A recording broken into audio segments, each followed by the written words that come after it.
తర్వాత RRR షూటింగ్లో నేను చరణ్ గారిని కలవడం జరిగింది. చరణ్ గారిని కలిసి నేను చెప్పినప్పుడు న్యాచురల్గా RRR తర్వాత శంకర్ గారి సినిమా అంటే ఒక గ్లోబల్ స్టార్కి ఎలా ఉంటుంది పోతే అది మీరు జాన్ 10th రోజు చూస్తారు, అది మీకు తెలియదు. జాన్ 10th రోజు చూస్తారు కాబట్టి ఆ రోజు అర్థమవుద్ది. సో అలా శంకర్ గారితో జర్నీ స్టార్ట్ అయిన తర్వాత ఈ కథను అనుకోవడము, చరణ్ గారు ఈ సినిమాకి రావడం, చాలా 50 సినిమాలు అయిపోయాయి. 50వ సినిమా ఒక స్పెషల్ కావాలి. ఆ వెంకటేశ్వర స్వామి మాకు కలిగించినట్టుగా నేను ఇంత భారీ బడ్జెట్తో ఎప్పుడు సినిమాలు తీయను, చాలా జాగ్రత్తగా సినిమాలు తీస్తాను.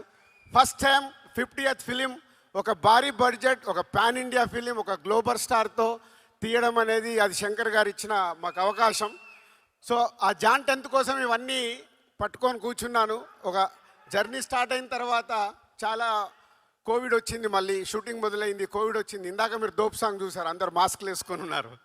సో అలా big journey about game changer with Shankar గారు. Sir thank you.